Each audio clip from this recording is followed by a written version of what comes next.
trazando y que nos ha puesto de presente no solamente con los retos y con los desafíos y con los fundamentos de la educación y de la educación jurídica, hemos también transitado por algunas escuelas de pensamiento jurídico, como la teoría crítica, como el pluralismo, como el realismo jurídico, digamos que aportan elementos que nos permitirían pensar en una educación jurídica que se ajuste, primero que nada, al siglo XXI, que se desprenda por fin de una buena vez de esas prácticas casi que medievalistas del siglo XX, no solamente en los discursos, en los contenidos, en los recursos, en las metodologías, en las didácticas, sino en la posibilidad de generar inquietudes que tengan que ver con el siglo XXI, que responda a los desafíos, a las preguntas, a los problemas del siglo XXI. Digamos que ese ha sido como uno de los lineamientos, tratar como de generar una propuesta ajustada al tiempo. Eh, y en ese intento por generar esa propuesta ajustada al tiempo, digamos que la gran propuesta que ha venido surgiendo aquí es la de implementar unas fórmulas que contribuyan al desarrollo del pensamiento jurídico en cada uno de los estudiantes de derecho. Es decir, que más allá de repetir códigos, que más allá de repetir normas y leyes y todo ese poco de cosas que no sirven para nada, eh, empiecen a desarrollar lógicas de pensamiento jurídico. Es decir, que no necesiten un código, que no necesiten una norma, que no necesiten un reglamento o un estatuto para poder entenderse con las realidades desde el escenario jurídico. Pensar jurídicamente. Eso es fundamental. Eso es supremamente importante. Pienso aquí en una amiga, Dora David, que ella estudia con unas convicciones que a mí me parecen maravillosas, y es que estudia con preguntas, estudia siempre con inquietudes, estudia siempre en la búsqueda de nuevos mundos, de nuevos escenarios, en lugar de repetir esa práctica ancestral de repetir, de estudiar buscando verdades o buscando como muletas, buscando como sillas de ruedas sobre las cuales desplazarse en los terrenos que le va presentando un examen de respuesta de selección múltiple. Digamos que en esa lógica, cuando les planteo como necesario el pensamiento crítico, pues no soy, digamos, no soy iluso de creer que todos lo entienden. Y bueno, y de hecho hay gente a la que le gusta ser mandada, ser ordenada, hay gente que le gusta tener esa actitud obediente constantemente, que tienen un miedo espantoso a la libertad, y entonces buscan a toda hora un policía, un guardián, alguien que los haga sentir sometidos a, están buscando, diría Freud, papá en todas partes.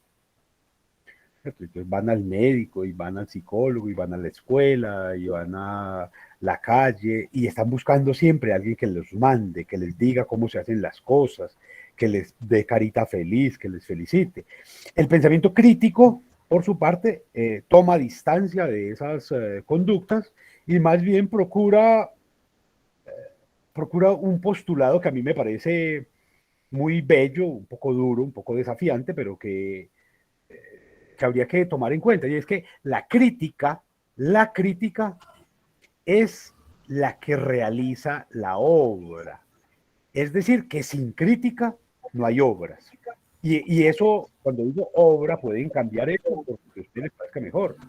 El derecho, la justicia, la sociedad, la política, la libertad, el amor, la pareja, la comida, todo lo que hacemos cualquier escenario de pensamiento, de reflexión, de análisis, de acción, de operatividad,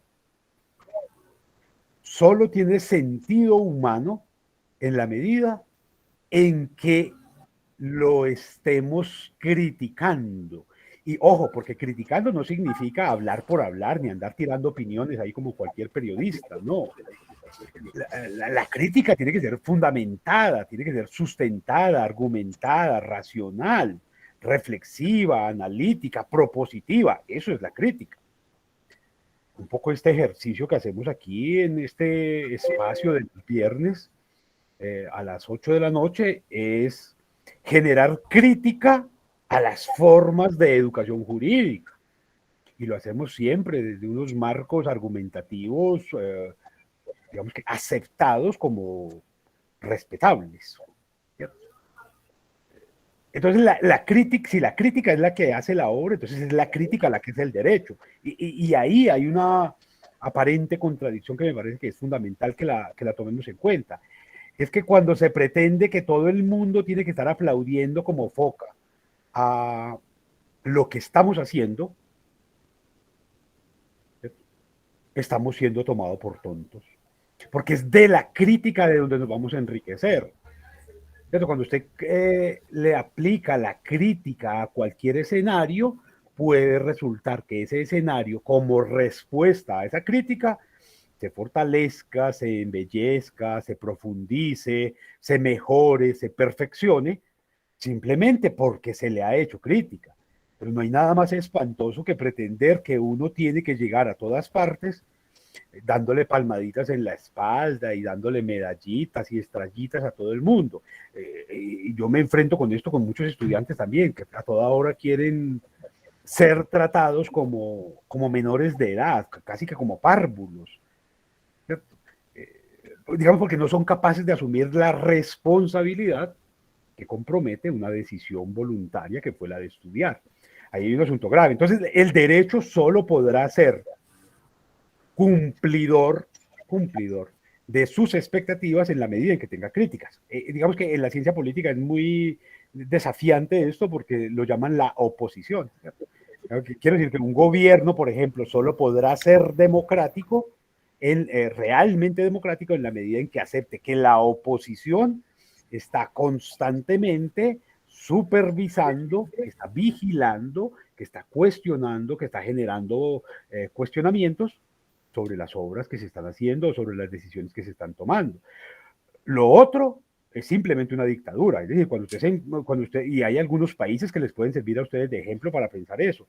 Gobernantes que quieren solamente ser aplaudidos y que van de fiesta en fiesta y de cóctel en cóctel, y que cuando alguien pretende presentarles alguna crítica, alguna sugerencia o alguna demanda, inmediatamente lo tachan de guerrillero, de subversivo, de ilegal, lo mandan matar, lo asesinan, un poco lo que hace la policía. La policía quiere que todo el mundo salga y les tire flores y les cante himnos, y cuando la gente sale y no les canta himnos, sino que les presenta protestas, por ejemplo, demandas o reclamos, pues los multan, los sancionan, los golpean, los encalabozan y en algunos casos los torturan y hasta los matan y los desaparecen. Y si es mujer y está bonita, la meten a la tanqueta y la violan. Ahí hay un asunto grave, porque es la negación de la crítica como una herramienta de crecimiento, de mejoramiento, de perfeccionamiento constante. Entonces, digamos que ese es el primer enunciado que me parece que habría que tomar en cuenta. La crítica es la que permite la realización de la obra. Es decir, que sin crítica no hay obra.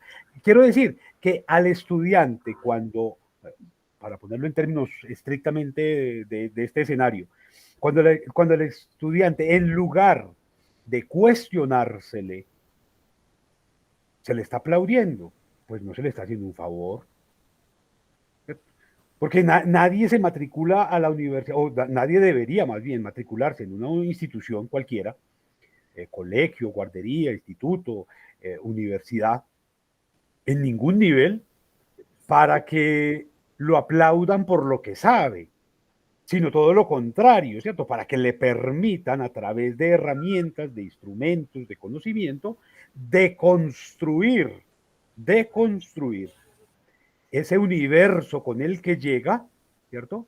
Y fortalecerlo a partir de nuevos saberes. Por supuesto, esos nuevos saberes causan un choque, porque usted llega normalmente con verdades o con preconcebidas, con prejuicios, con preconceptos, eh, que usted los tiene creyendo que son ciertos.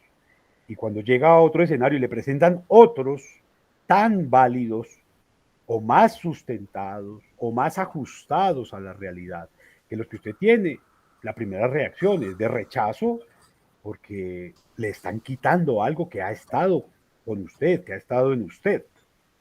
Y en esa medida pensar duele. Pensar es un ejercicio absolutamente masoquista porque pensar duele. El que se pone a pensar se tiene que enfrentar al dolor de tener que matar dentro de sí las mentiras que le habían sembrado, los prejuicios que le habían enraizado. Y esa toda muerte duele. Usted está matando las mentiras y matar la mentira igual causa dolor. Entonces la crítica lo que va a hacer es eso, ¿cierto? Usted le dice, mira, no, no, usted está muy lindo, usted es muy bello, usted es muy hermoso. Usted no se preocupa por mejorar, porque para qué si ya es lindo, ya es hermoso, ya es bonito. Pero si usted le dicen, vea, usted puede mejorar si hace esto, usted puede perfeccionar si aplica este tipo de, ¿qué pasaría si usted hace esto otro? Pues usted cada vez se va a fortalecer más.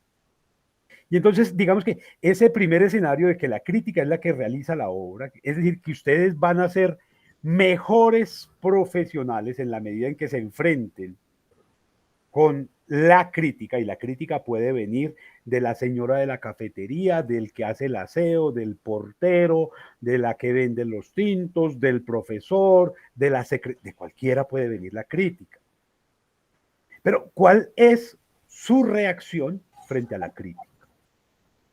Y ese es el asunto. Por eso es tan importante plantearlo aquí como un escenario de discusión académica.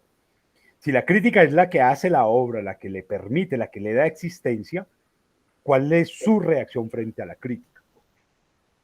¿Acaso usted cuando le presentan una crítica, un cuestionamiento, usted asume una actitud reflexiva para identificar qué de razón o qué de posibilidades hay allí? ¿O simplemente se enoja, da un portazo, se va y asume que todo el mundo lo odia, que nadie lo quiere y que se va a comer un gusanito?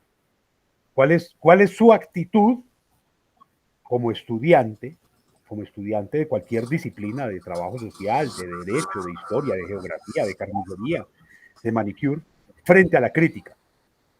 ¿Cuál es la actitud? Ahora, por supuesto, yo he planteado también aquí desde el comienzo que es importante que la primera estrategia de educación sea el ejemplo, es decir, que el profesor tendría que ser el primer llamado a asumir la crítica como una posibilidad.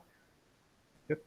A mí me encantaría que los profesores estuvieran aquí en esta clase, para ver ellos qué hacen, a ver cómo defienden sus metodologías y sus didácticas y sus estrategias y sus imposiciones y sus cuestionamientos.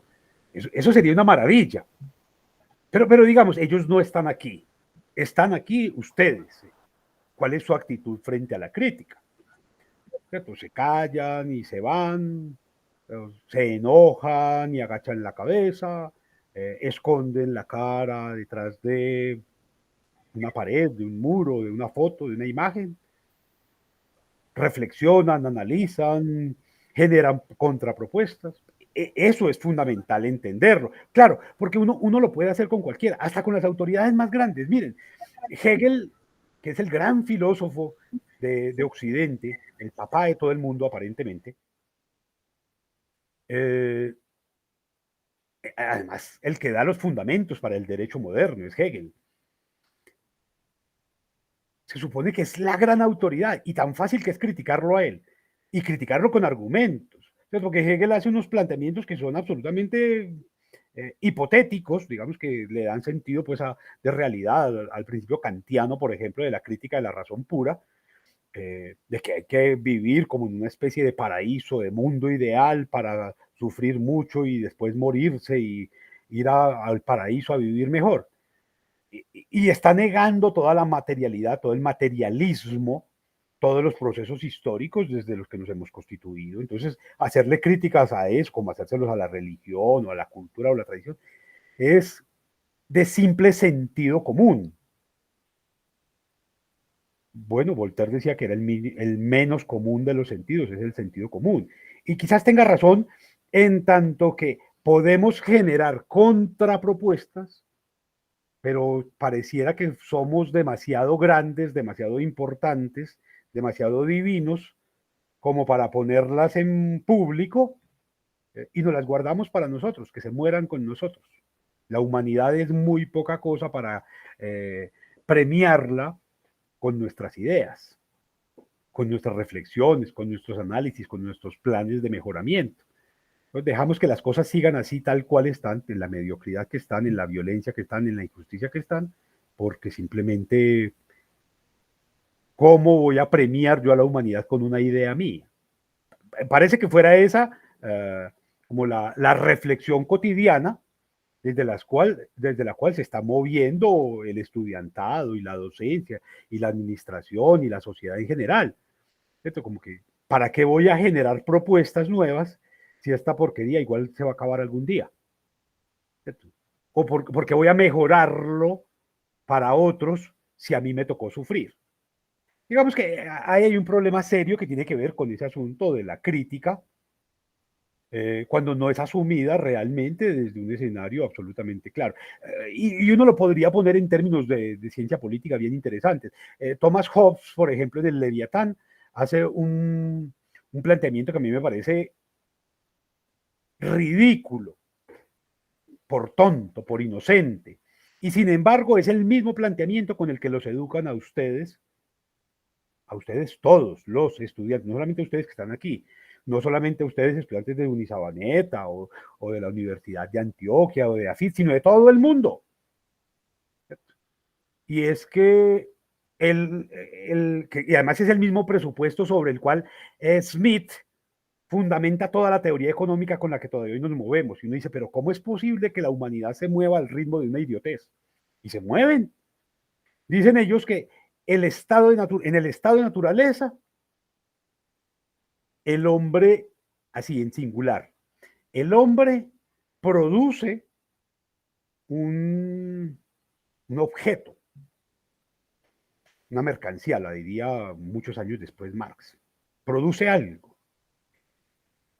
Y otro hombre produce otra cosa y hay una especie de tentación latente para generar intercambio de cosas. Y que en ese intercambio se genera un contrato, un acuerdo. Y que ese contrato o ese acuerdo es el que le da lugar a la sociedad, a la asociación, a la agremiación, a la agrupación, a la civilidad. Y ese es el postulado desde el cual Thomas Hobbes construye toda su teoría política, todo ese leviatán, toda esa teoría del Estado, todo eso de que el hombre es lobo para el hombre, se construye a partir de ese enunciado que les acabo de señalar. Cualquier niño de escuela desvirtúa eso. Cualquier niño de escuela desvirtúa la teoría de Smith, que funda toda la economía capitalista. Porque no ha habido ninguna experiencia humana en la que el hombre esté solo. Nunca. El hombre siempre está en grupo, en manada. Entonces no hay un hombre que tenga que esperar. Eso no pasa nunca en la vida. Ni siquiera pasó cuando ustedes se acercan a la literatura ¿cómo se llama esa novela maravillosa de Robinson Crusoe? ¿Cierto? Este hombre perdido por allá en esa isla 30 y pico de años, ¿cierto? No, ni siquiera estaba solo porque tuvimos que ponerle, pues aparece Viernes y al Adán tienen que ponerle a Eva y luego les ponen un jurgo de hijos. O sea, la sociedad es la que le da sentido de existencia como sociedad a las relaciones comerciales, sociales, políticas, culturales. Es decir, tendría que ser uno más o menos como tonto y pasársela viendo alienígenas ancestrales para creer que en algún momento vinieron de otro mundo a educarnos, a enseñarnos y a formarnos, como que aquí no hubiéramos podido. tiene que ser tener unos niveles de retraso cognitivo bastante graves para creerse ese cuento de que los españoles vinieron y descubrieron América y le enseñaron a los indígenas. Y los indígenas ya estaban aquí, tenían cultura y tenían arquitectura y tenían tecnologías y tenían una cantidad de saberes y tenían derecho y tenían medicina y tenían todo. O sea, no vino alguien a enseñarnos. Nosotros mismos fuimos construyendo en la cotidianidad una cantidad de saberes y de aprendizaje. Y entonces usted tampoco necesita de un profesor para que venga a enseñarle derecho. Se puede aprender derecho todo el tiempo en las relaciones que tiene con los distintos estamentos en los que se está moviendo. Pero cuando usted está pensando en que va a venir el mago Merlín, el mago Gandalf, ¿qué va a saber? El Señor de los Anillos, a convertirlo en abogado, ya usted perdió. Ya usted perdió porque usted está desconociendo todo su proceso humano, toda su capacidad de aprendizaje, toda su capacidad de absorción de saberes, que está en todas partes, que está en todos los escenarios posibles. Entonces usted no aprende a vivir en sociedad porque venga la profesora y le enseña a vivir en sociedad, sino que usted aprende a vivir en sociedad porque tiene amigos, porque fue a la guardería, porque se quedó en la casa jugando con el perro, con el gato, con el pájaro, con el amigo imaginario. Ahí aprendió usted a socializar. No, nadie le tuvo que enseñar eso. Lo que a usted le entregan en una clase es adoctrinamiento, son instrucciones para convertirse en un funcionario, instrucciones para ser un empleado, instrucciones para ser un operador de. Pero usted derecho lo aprende en la calle, en el mercado, en la tienda, con la familia, con los amigos, leyendo, pensando, estudiando. Ahí es donde usted aprende derecho realmente. Lo otro, lo otro es un simple accidente porque usted está pagando. ¿Cierto? Por accidente nació pobre y entonces le tocó estudiar en una universidad de gama baja. Y eso le va a dar a usted unas instrucciones, unos instructivos, un estatus, un uniforme, una medallita distinta de aquellos que estudian en universidades de gama alta, aquellos que estudian en otros escenarios geográficos, en otros escenarios culturales. Entonces, digamos que allí ese asunto de pensar desde la crítica es fundamental. ¿Cierto? Porque a usted le está, ve, no se tenga de la pared, vea, suéltese de la pared, ponga el piecito de. Y es en esa práctica, en ese cuestionamiento que le está haciendo, venga, pues usted se cayó otra vez porque no está teniendo una metodología, no está teniendo la fuerza suficiente. Que aprendes de la crítica del otro y la crítica a veces se la da el piso cuando usted se cayó. La crítica a veces se la da el carro con el que se chocó. Ahí es donde se hace el conductor. El conductor no se hace leyendo libros, ni el nadador se hace leyendo manuales. Uno aprende a nadar es nadando y aprende derecho es conversando, discutiendo, debatiendo, proponiendo, sugiriendo, analizando. Como aprende uno trabajo social es en la calle con los líderes sociales, hablando con los empleados, con los operarios, con los obreros, con los códigos, hablando con los funcionarios, como aprende una historia en los archivos, en los manuales y filosofía, hablando con la gente. Y ahí es cuando usted habla, no cuando usted repite, que era el gran asunto que veíamos en la clase anterior, cómo esta sociedad lo que crea no son estudiantes, sino repetidores de. Entonces usted tiene que repetir lo que dijo un autor, tiene que repetir lo que dice el profesor, tiene que repetir lo que dice el libro, tiene que repetir lo que dice el código, tiene que repetir lo que dice fulanito. Y además de repetirlo, tiene que ponerle la cita en norma APA. Y si no, no sirve.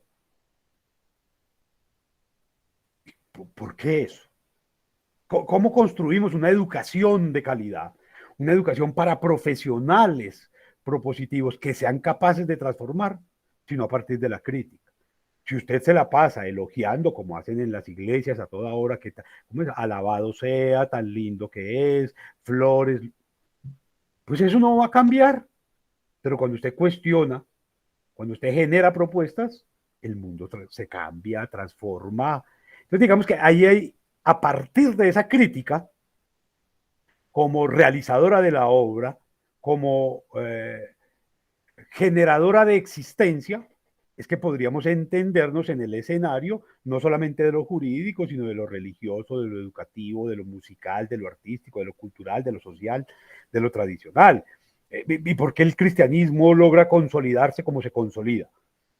Pues porque tiene un poco de gente que los está matando, los está torturando, los está llevando para el circo a que se maten allá, los convierten en gladiadores allá, en carne de león. Y es esa crítica que le está haciendo el otro el que logró hacer que, por ejemplo, esa iglesia se volviera fuerte. No fue porque todo el mundo la aplaudió desde el primer momento, sino todo lo contrario, a partir de la crítica, del enfrentamiento que tuvo que hacer, que se fortaleció. Y allí entonces ustedes tendrían que leer por lo menos a dos teóricos que son bien importantes, sobre todo en la educación superior y más que nada en la educación jurídica, pero creo que toda la sociedad tendría que leerlo, todos los estudiantes de ciencias sociales, que son Carl Schmitt, un alemán, y de otro lado, Hannah Arendt, también alemana, una Hannah Arendt de ascendencia judía, Smith, un ario de esos de Raca Mandaca que apoyó todo ese régimen nacionalsocialista, sin desconocer pues la grandeza y la importancia de sus obras, ambos unos lectores juiciosísimos de filosofía y unos productores de textos maravillosos. Y cada uno por su camino entendió que la crítica era el camino para organizar la sociedad. Por supuesto, Smith lo que nos va a plantear a través de una teoría del enemigo, que así se llama la teoría, a través de un libro que se llama El concepto de lo político, Carl Smith, lo que nos plantea es que las sociedades, para fortalecerse, y las sociedades es, por ejemplo, el derecho, para fortalecerse, necesita asumir que todo el otro, todo el semejante, todo vecino, toda institución, todo ser humano, debe ser entendido como un enemigo. Eso nos dice Carl Smith. Y eso traduce en la vida real que si usted asume que su hermano, que su madre, que su padre, que su profesor, que su compañero es un enemigo, usted todos los días va a hacer lo posible por fortalecerse más para poder estar preparado para cualquier eventual ataque de ese enemigo. Aunque ese ataque sea lingüístico, simbólico, sea de gestos, o aunque ese ataque jamás se presente. Usted cuando vive entre enemigos, usted todos los días está pilas, se está fortaleciendo, se está mejorando, se está arreglando, se está llenando de herramientas, de instrumentos, de insumos para ser un mejor. Porque usted está viviendo como si fuera el enemigo de todo el mundo. No está atacando a nadie, nadie lo está atacando, pero usted todos los días se prepara por si de pronto. Entonces, si usted llega a la clase creyendo que el profesor es su enemigo, pues usted antes de llegar a la clase, usted lee, prepara, cuestiona, se entera, conversa. Y cuando llega a la clase, usted está preparado como el que más. Si este profesor me pregunta, yo voy a tener muchos elementos. Si este profesor solicita algo, yo voy a tener suficientes herramientas para presentarle todo mi arsenal. Porque usted lo vio como un enemigo. Y si el profesor llega como un enemigo a la clase, esos estudiantes me van a bombardear a punta de, y miren la palabra que utilizo, a bombardear a punta de preguntas, a punta de dudas. Por lo tanto, yo tengo que preparar mi clase muy bien, tengo que trazar un buen derrotero, un buen plan de argumentación, tengo que citar por aquí, tengo que recomendarles bibliografía, porque ellos me están viendo como un enemigo. Y si yo hago eso con mi vecino, entonces procuro que mi casa sea la casa más bonita, más arreglada, que tenga todo lo necesario para que el vecino no me vaya a afectar. Y si hago eso con el de la tienda, entonces mi economía rinde más. Esa es, digamos, la teoría desde la cual Smith logra plantear como, yo la reduzco bastante, como un escenario de acción entre las naciones. Cada nación tendría que asumir que sus vecinos son enemigos, y por lo tanto tendrá que cuidar la frontera, tendrá que consentir a sus ciudadanos para que sus ciudadanos estén dispuestos a defender el territorio, a defender las instituciones, porque están entendiendo que la otra nación, la de al lado, pues, y no es la política norteamericana, ¿cuál es? No es la de los amigos, es la política amigo-enemigo. Todo el mundo para Estados Unidos es enemigo, y eso le ha permitido a Estados Unidos convertirse en una nación absolutamente fuerte en la economía, en la guerra, en la cultura, en la ciencia, en el deporte, en todo. Porque ellos no están viendo a nadie como amiguitos. Ellos van a los Juegos Olímpicos, es a ganar. Ellos no van allá porque lo importante es participar. Para ellos lo importante es ganar. Por eso se preparan todo el tiempo y llevan los mejores deportistas y consiguen más medallas que cualquier país. Digamos que ahí estaría la teoría. ¿Y qué quiere decir eso? Que ellos todo el tiempo se están criticando. Las escuelas tienen unos escenarios de cuestionamiento constante, de autoevaluación. Tienen unos procesos de evaluación. No son quejas, reclamos, sugerencias y otros. No, no. Buzón de quejas. Quéjese bastante, porque si usted se queja, el otro va a revisar esa queja y usted va a cambiar la institución o el procedimiento o el proceso o la tecnología o al empleado que está haciendo mal su trabajo. Pero si usted se queda callado o solamente habla para aplaudir y para felicitar, pues el proceso nunca va a mejorar, jamás va a mejorar. De otro lado, Hannah Arendt nos va a presentar un universo totalmente distinto. Hannah Arendt, que es lectora de los griegos, ella le encanta Platón y Aristóteles y todo ese mundo helénico. A Smith ya se dieron cuenta, seguramente por la propuesta de él, le gusta mucho más el Imperio Romano, que es un imperio fundado en lo bélico. Roma se fundó sobre la base de la crítica a sí misma. Por eso convirtió el superimperio que logró. Grecia, por su parte, tenía otra tradición, conversadito, todo era conversadito. ¿Cierto? Para ellos todo era importante llevarlo al plano del consenso. ¿Cierto? Y la obra de Hannah Arendt, con la que responde a qué el concepto de lo político de Smith, es qué es la política. La política. Hannah Arendt, fundamental para pensar el derecho. Fundamental para pensar las formas de relacionamiento social, la intervención social, las formas de transformación social. Fundamental, Hannah Arendt. Y Hannah Arendt lo que dice, no, no, no, hay que establecer unas reglas de consenso en la que todos nos veamos como aliados. Mire que es todo lo contrario de Smith. Tenemos que llegar a acuerdos a partir de la política, no de lo político, sino de la política.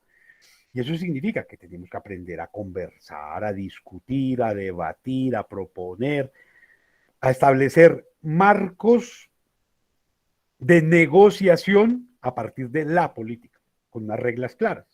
Pero tenemos que discutir.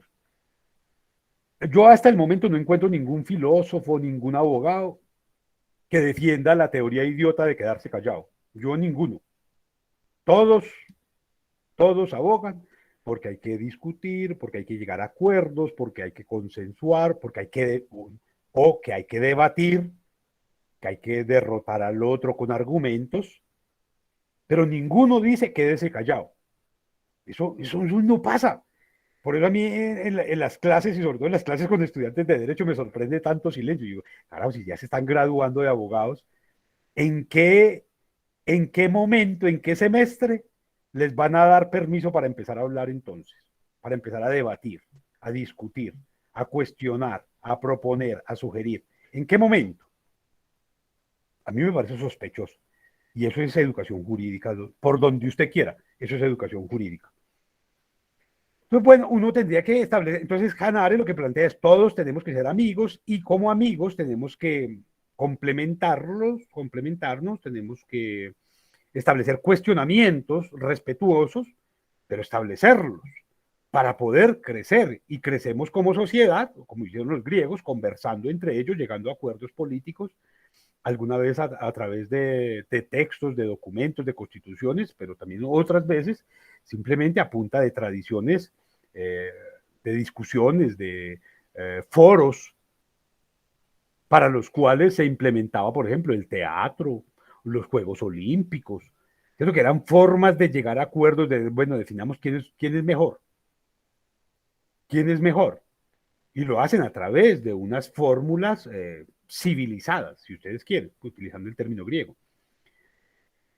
Pero digamos que siempre apunta de la crítica. ¿Qué hace el boxeador o qué hace el atleta? Criticar al otro. Vea, usted es más débil que yo y se lo voy a probar.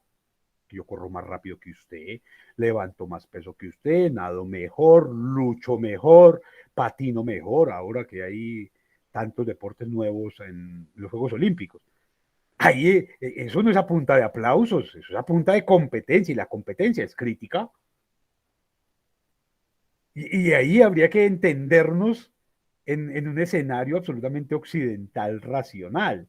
¿Cierto? Por eso, tendríamos que preguntarse cuáles están siendo los temas o las áreas, habría que ser un poquito más preciso aquí, en el campo, ustedes saben que el campo es la totalidad, en el campo de la educación, cuáles son las categorías de análisis transversales a todas las disciplinas, a todos los ejercicios profesionales, a todos los espacios de saber, de aprendizaje, de adoctrinamiento, de capacitación, para responder a los problemas del siglo XXI. Y son transversales, porque es que los problemas de la humanidad, los problemas de la especie humana, los problemas de las sociedades orientales, occidentales, del norte o del sur, del tercer mundo o del primero, son los mismos. Son los mismos. Y entonces, si esos problemas son transversales a toda la humanidad, los estamos debatiendo realmente en las universidades, en los colegios, en las escuelas.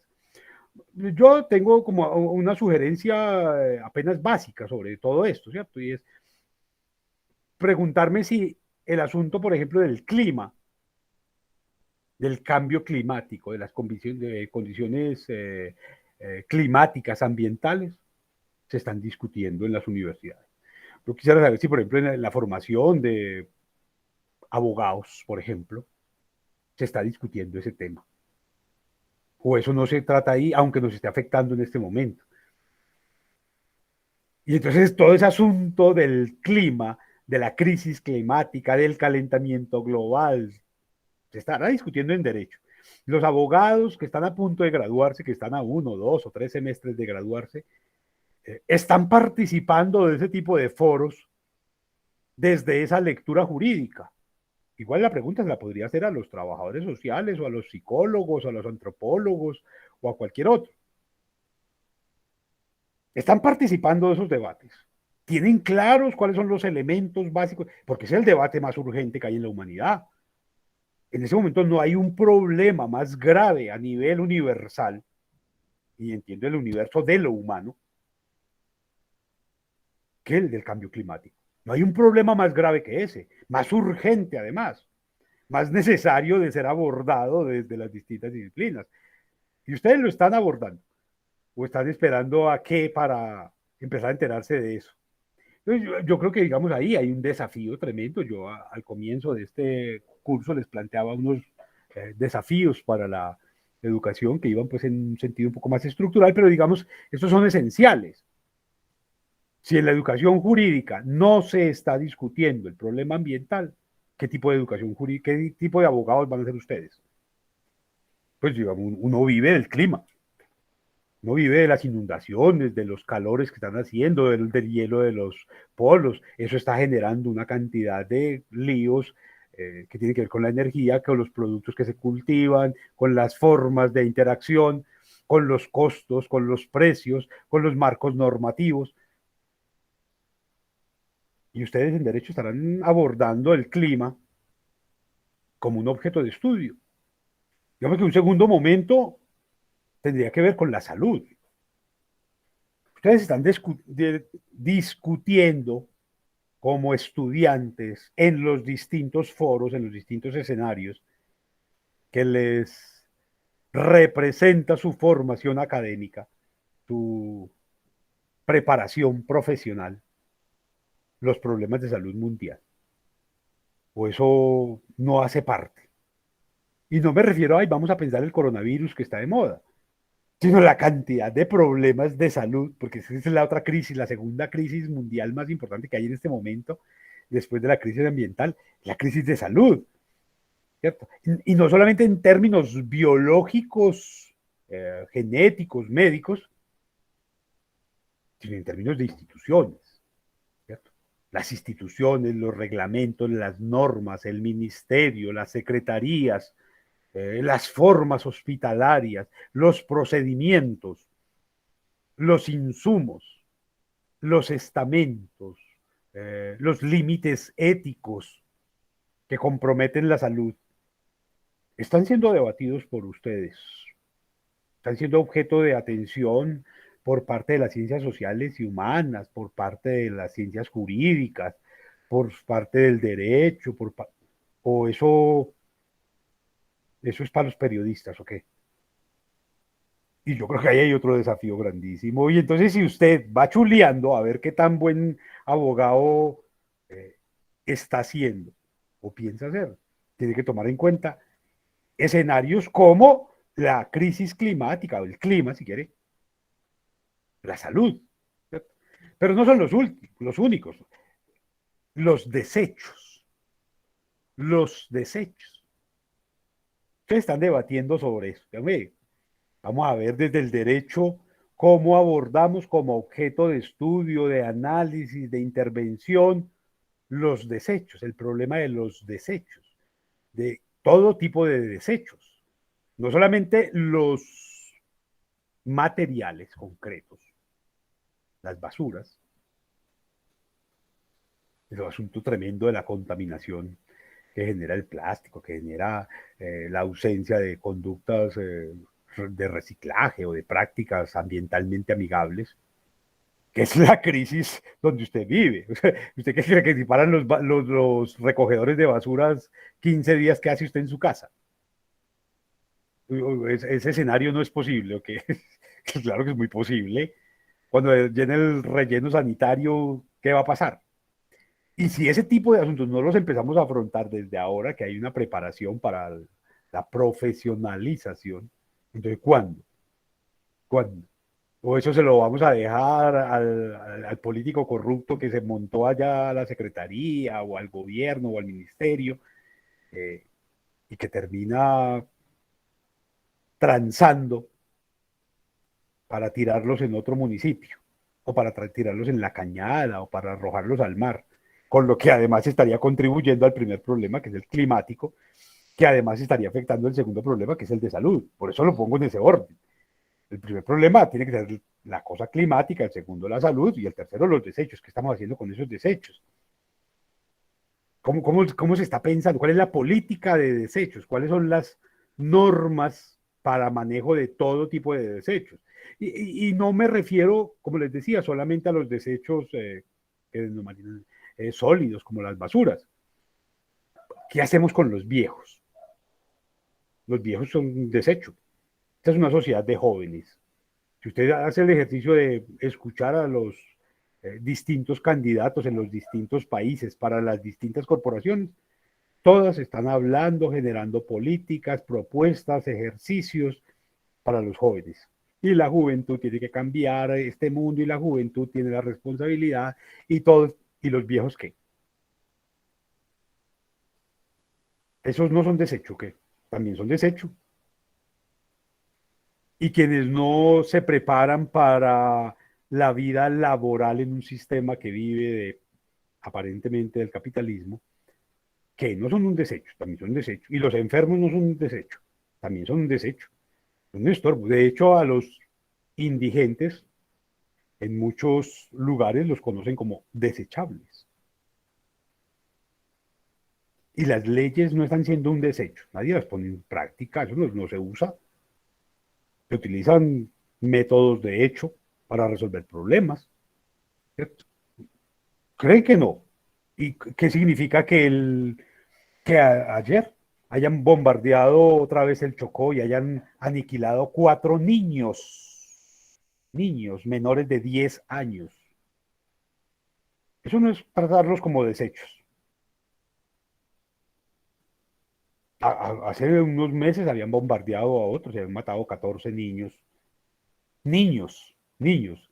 Yo estoy hablando de viejos, de adolescentes ya hechos, revolucionarios, revoltosos. No, niños.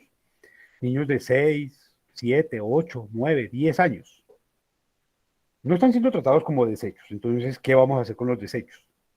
Los vamos a seguir bombardeando. ¿O qué vamos a hacer con los árboles al interior de la ciudad o de las ciudades? Porque están estorbando y se tratan como desechos. Los vamos a seguir cortando. Los vamos a seguir cambiando por monedas, por limosna. ¿Qué vamos a hacer con los ríos que los tratan como desechos? Y entonces la pregunta por los desechos también se nos vuelve urgente al interior de cualquier programa de educación, de formación o de capacitación. ¿Qué vamos a hacer con el clima? ¿Qué vamos a hacer con la salud? ¿Qué vamos a hacer con los desechos?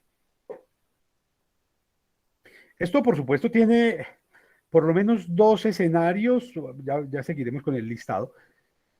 Creo que es importante hacer una reflexión previa. Tiene que ver todo con un espacio, y es que en la medida en que usted no conozca, no es capaz de reconocer. Y si no es capaz de reconocer, tampoco es capaz de valorar. Dice que en la medida en que usted empieza a conocer lo que usted tiene, es capaz de reconocer el valor de eso que tiene y por lo tanto luchar por eso. Dar luchas, dar peleas si quieres, ahí excusarán el lenguaje guerrerista, eh, para defenderlo, para potenciarlo, para mejorarlo, para conservarlo.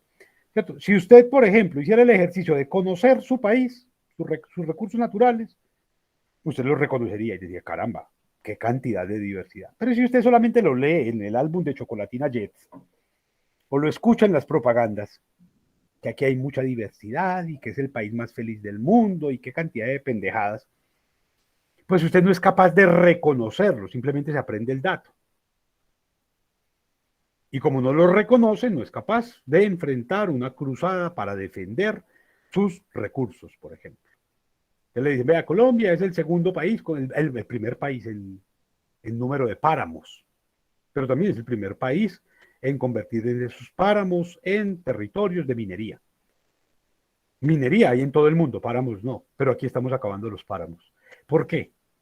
Pues porque usted al interior de la ciudad, cerquita a su casa, no tiene un páramo, usted nunca se le ha ocurrido irse de caminata por allá para aprender a valorar qué es eso. Usted le da lo mismo que se acaben los pájaros, las culebras, los animales, porque usted, digamos que los animales más cercanos que tiene son los que tiene en la casa, el perro, el gato y tal vez de pronto un pescado, un pájaro.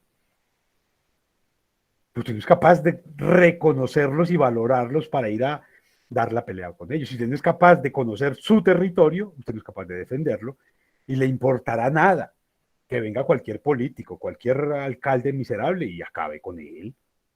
Lo pavimente todo, seque el río. Aquí en Medellín hay una experiencia trágica. Pavimentaron el río Medellín. Lo pavimentaron y ninguna ciudad en el mundo haría una vaina como esa. ¿Por qué una administración en una ciudad que se precia de ser la tacita de plata, bueno, se preciaba de ser la tacita de plata y de ser vanguardista y de quererse mucho, ¿por qué pavimentaría un río? Pues nunca capaces de reconocer el valor que tiene ese río. O sea, usted va a cualquier otra ciudad del mundo y no encuentra de ninguna manera un río pavimentado. Se encuentra que el río tiene que ser río para que pueda tener sus meandros, tenga vegetación, refresque, no sea tan complicada la descontaminación. Y usted encuentra ríos muchísimo más complicados en términos de lo urbano que fueron tomados en cuenta. Pues uno no se imagina que vayan a pavimentar un río en México o que vayan a pavimentar un río en Argentina o en Europa o en Estados Unidos. No, al margen del río, en las márgenes de los ríos, se han construido complejos absolutamente productivos, provechosos, hermosos, ambientalmente amigables, desafiantes, por supuesto, que hay que cuidarlos y que hay que conservarlos. Pero solo cuando usted no conoce, usted permite que el otro dañe, que el otro agreda, que el otro lastime, que el otro maltrate. Ahí hay un problema serio. ¿Y acaso la educación le está permitiendo a usted apropiarse de su historia, para poder valorar lo que tiene?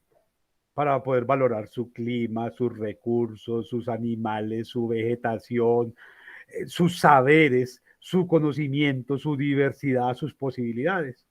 O usted lo están educando para que se sienta como si a toda hora estuviera en Miami. Y entonces usted es capaz de dar la vida por la bandera norteamericana, pero permitir que aquí le peguen a cualquier vendedor de chance. Porque usted valora más fácil las culturas de otros países que la propia suya. Y eso me parece que es absolutamente desgarrador en términos prácticos, en términos operativos. Entonces, hay un asunto que es grave, entonces, que tiene que ver con el desconocimiento de la historia para poder valorar esos recursos, esos insumos, esos procesos, esos saberes, esas personas, esas instituciones que nos constituyen.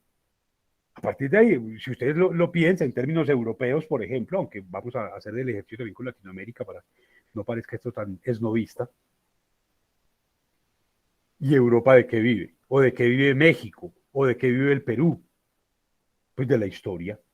Lo que hacen es cultivar la historia, cultivar los recursos, cultivar sus bosques, para hacer documentales, para llevar turistas, para generar recursos con los cuales resolver la vida cotidiana de sus ciudadanos sin necesidad de dañar su territorio y todo lo contrario, exaltando lo que son, exaltando lo que saben. ¿Y de qué vive el Perú? Del turismo.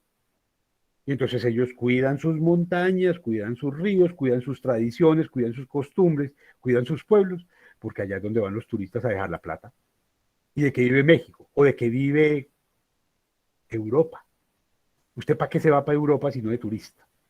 Y cuando usted se va de turista a Europa, ¿qué va? A ver vainas históricas. Que el Coliseo, que el museo, que la ventanita de, que la casa de, viendo historia. Ninguno de ustedes vaya a hacer ejercicios de posmodernidad. El que se mete a Europa se mete a ver historia. Historia de la arquitectura, historia de la cultura, historia de las ideas, historia de las calles, historia de la sociedad. Está viendo a toda hora historia. Y usted se va para España y allá lo que ve son excavaciones, son muñequitos, son catedrales, son parques, son puentes, historia. Y aquí lo que hicieron fue quitar la historia de los pensum académicos para que la gente perdiera la noción de lo que tiene y se la pudieran robar y lo pudieran malbaratar más fácil. Pero hay un asunto en la educación. Y usted ni siquiera es capaz de valorar el derecho porque no conoce la historia del derecho. Me puse a revisar el pensum académico de las distintas universidades del área metropolitana, casi 40 escuelas de derecho. Y en ninguna hay una clase que llame Historia del Derecho. No, no, no les enseñan a valorar ni siquiera lo que están estudiando. Entonces, claro, como no conocen la historia del derecho, piensa que el derecho simplemente es salir a repetir códigos, a repetir normas y todas esas tradiciones hermosas, todos esos fundadores del derecho, de la disciplina del derecho, de la filosofía del derecho, de las estructuras jurídicas, se convierten en una especie de anécdotas para algunos, pero nada más.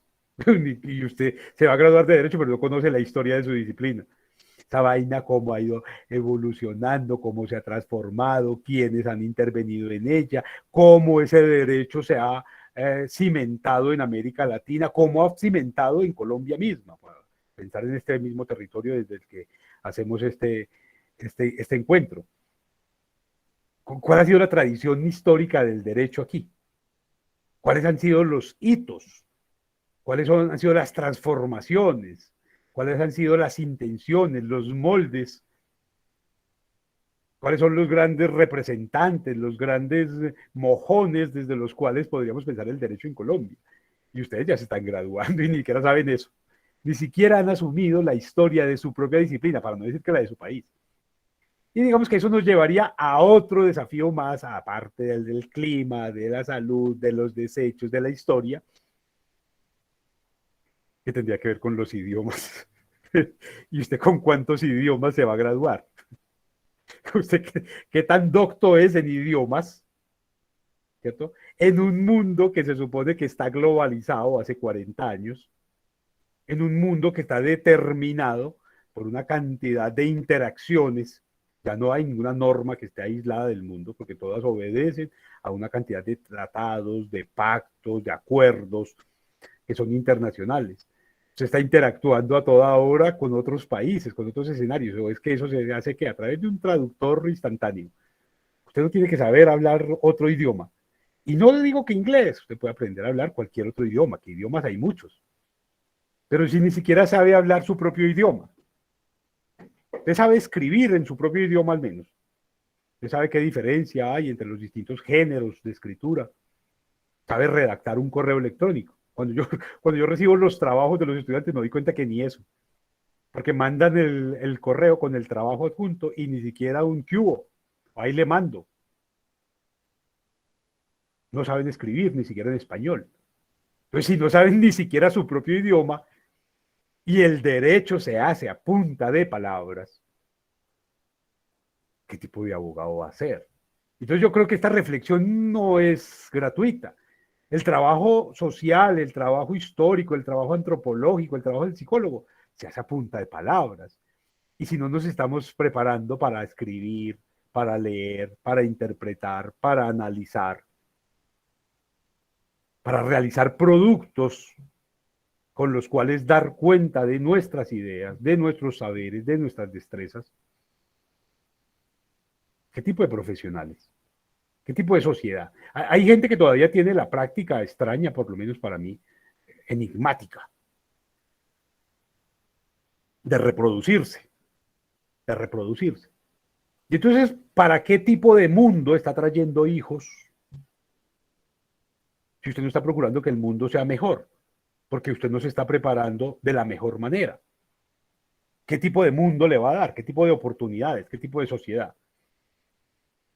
Si el primer hito de educación que hay es la propia casa, usted se ha preparado, se ha formado, se ha capacitado para ser un mejor sujeto social, como para darle ese ejemplo a su sobrino, a su vecino, a su hermano, a su primo, a su hijo.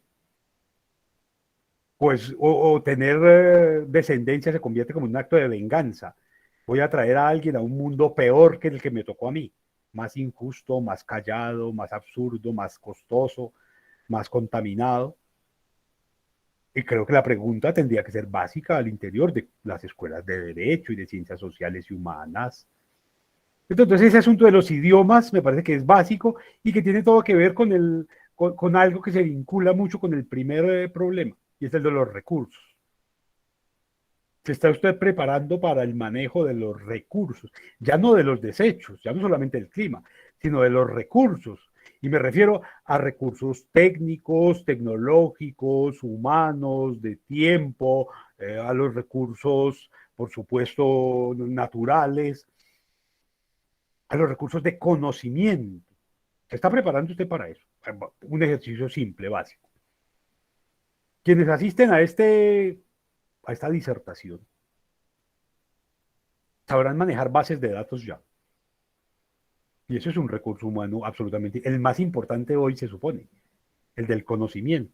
Se supone que el gran capital que tiene cualquier empresa, cualquier entidad, cualquier institución o cualquier estado es el conocimiento. Por eso el gran capital hoy son las patentes. El gran problema del derecho es el derecho de autor.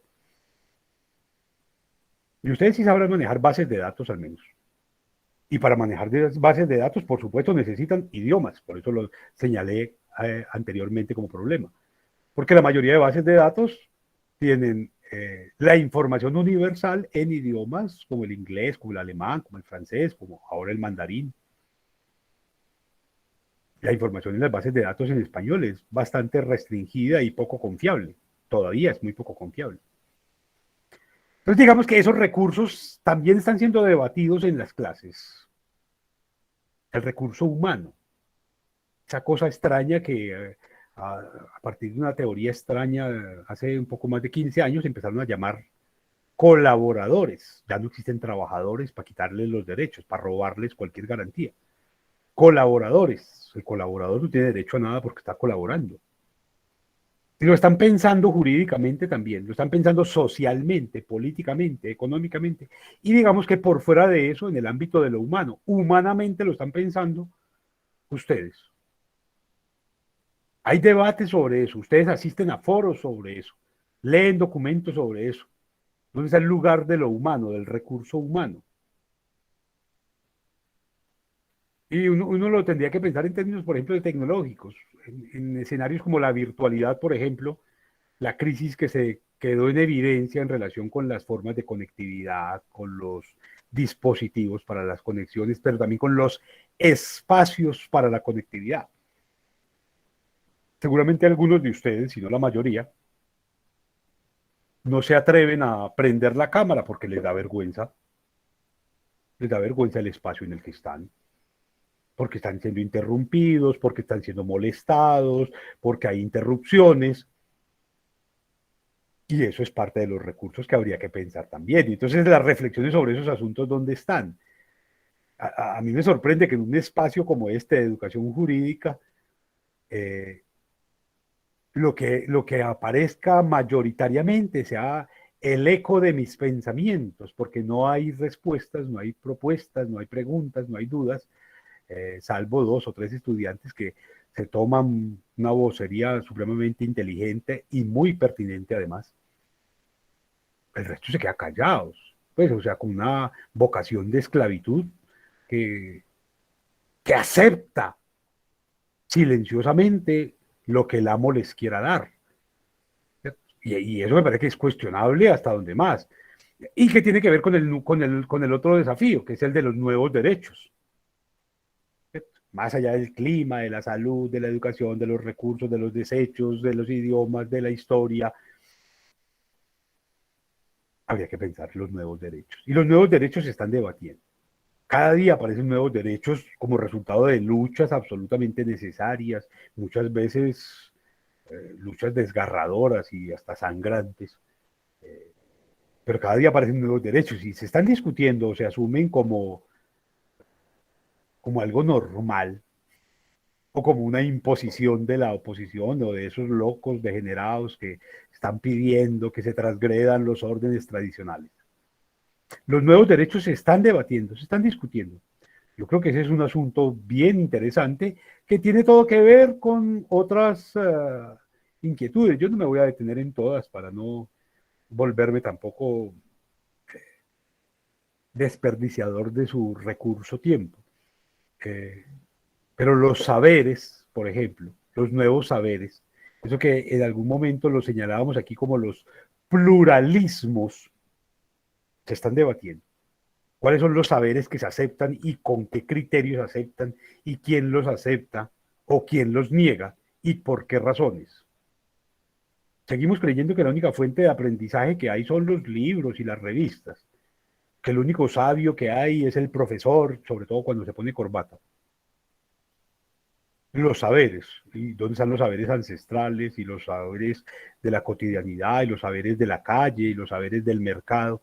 Esos no sirven para estudiar carreras de las ciencias sociales y de la propia ingeniería, de la arquitectura, de la medicina. Seguimos creyendo que el único que sabe es el doctor, el médico, si ustedes hacen memoria el primero o segundo encuentro que tuvimos, yo les planteaba como una gran deuda de las academias es que han vendido la idea de que solo es válido, solamente es legítimo el conocimiento académico, a pesar de que la ciudad está hecha por no académicos, porque está hecha por albañiles, por panaderos, por carpinteros, por vendedores, por mensajeros. Esos son la ciudad en la que vivimos todos los días, la vida real.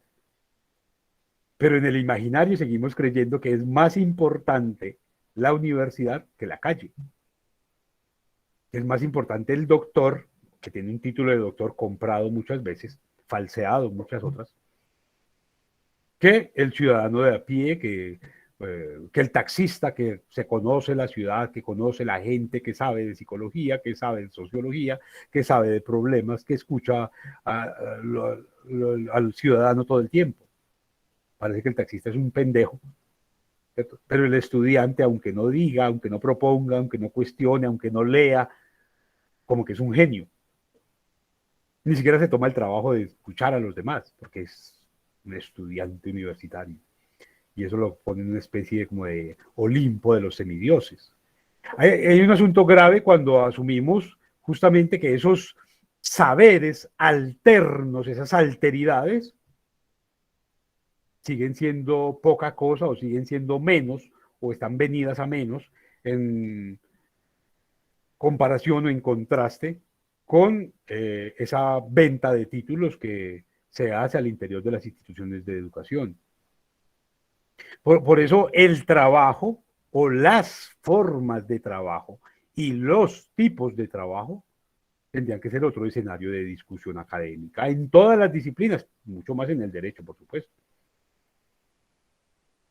¿Cómo pensamos el trabajo hoy? Era muy fácil pensarlo en el siglo XX como sus profesores, porque para ellos era muy fácil vincularse con una empresa y cobrar por un sueldo y recibir un carnet y un uniforme a veces y unas políticas. Pero hoy que el trabajo se hace por días, por horas, por segundos a veces.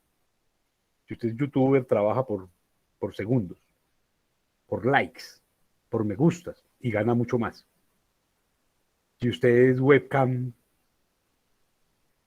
hombre o mujer o gay o la categoría que sea, ¿cómo se piensa desde lo social allí? ¿Qué derechos, qué posibilidades, qué normas lo tocan, lo afectan? ¿Cuál es su responsabilidad social al ejercer ese tipo de prácticas laborales?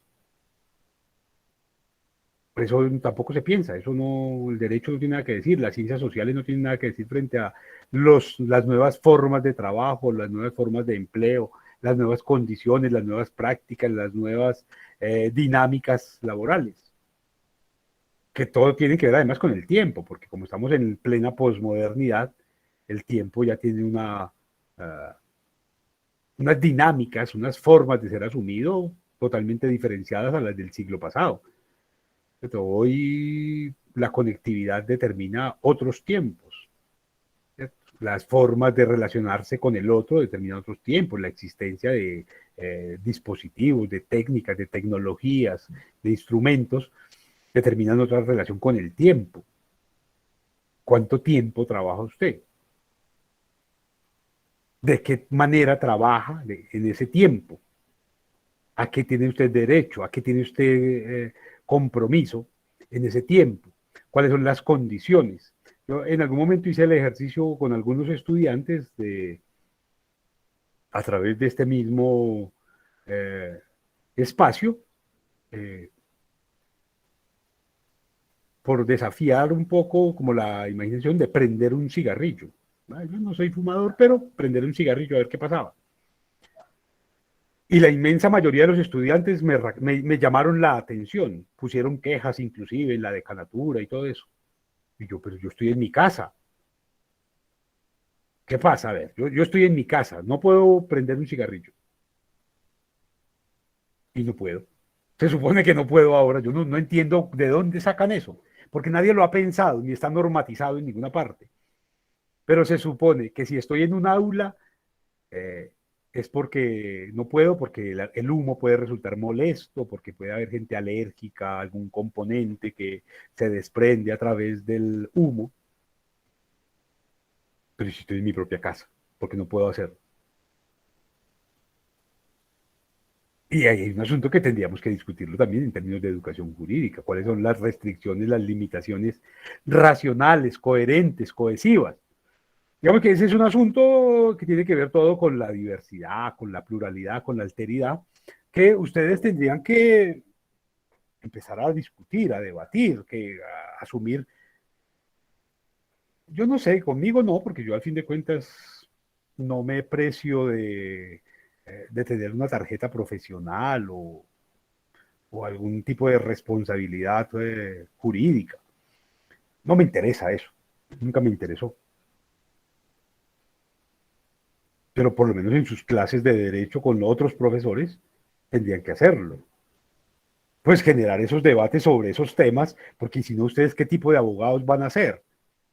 Ustedes se educan para qué sociedad, para qué problemas, para qué contextos, para qué desafíos, para, reitero lo que tantas veces he señalado, ustedes están preparándose para salir a trabajar en el siglo XX. Tienen las mismas certezas que tenía mi abuelita.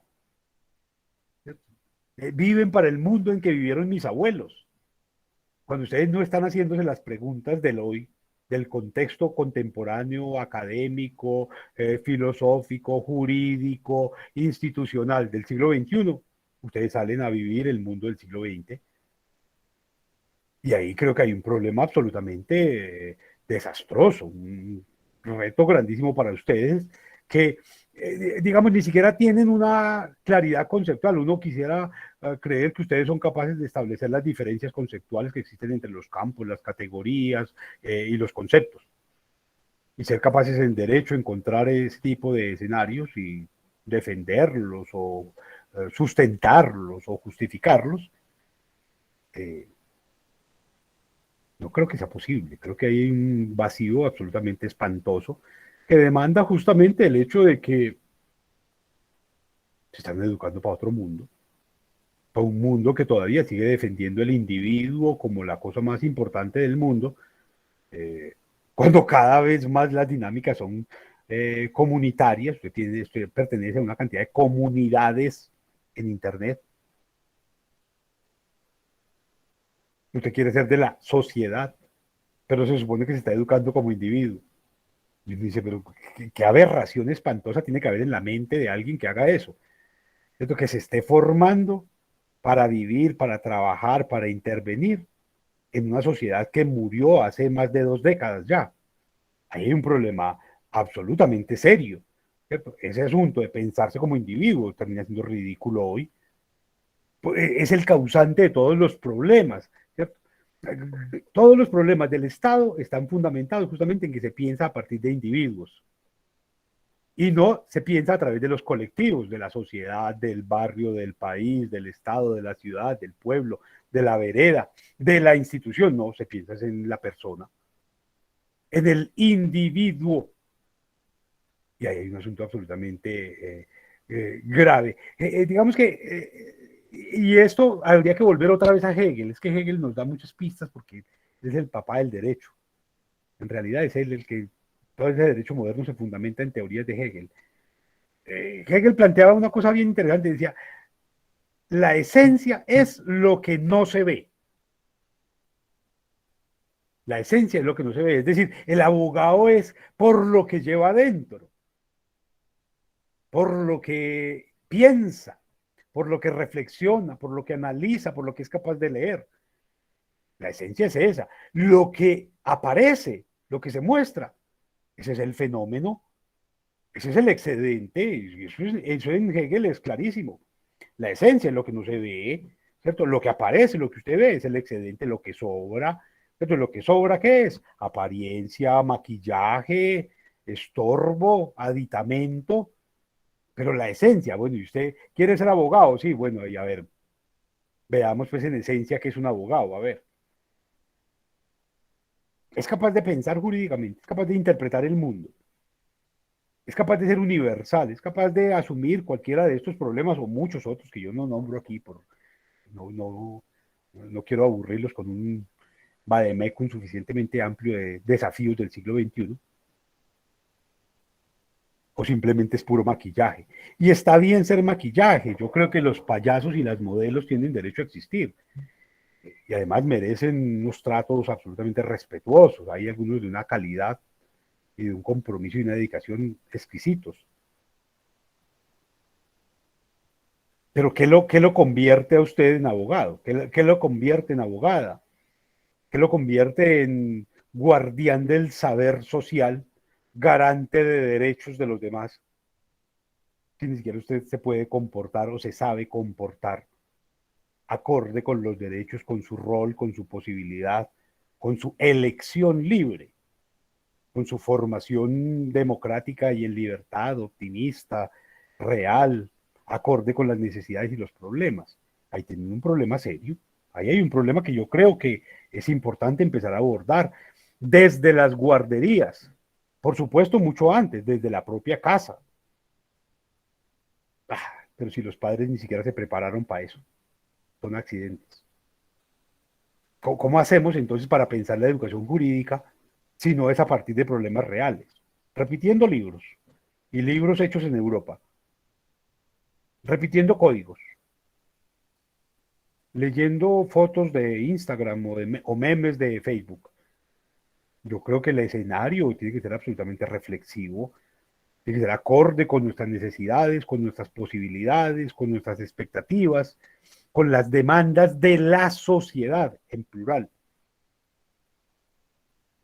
y no con el capricho de un profesor, con la imposición de un director de, o con el rector de, o con el supervisor de, ¿no? Un asunto que tiene que ver con la humanidad en plural, con las alteridades.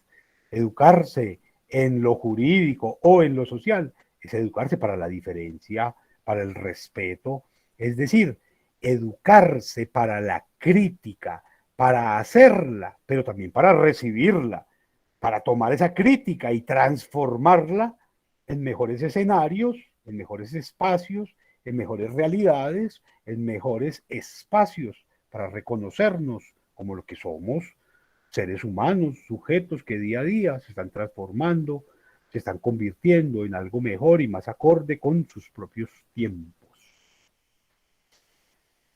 Bien, yo me quedo en silencio ahora para escuchar sus aportes, sus posibilidades.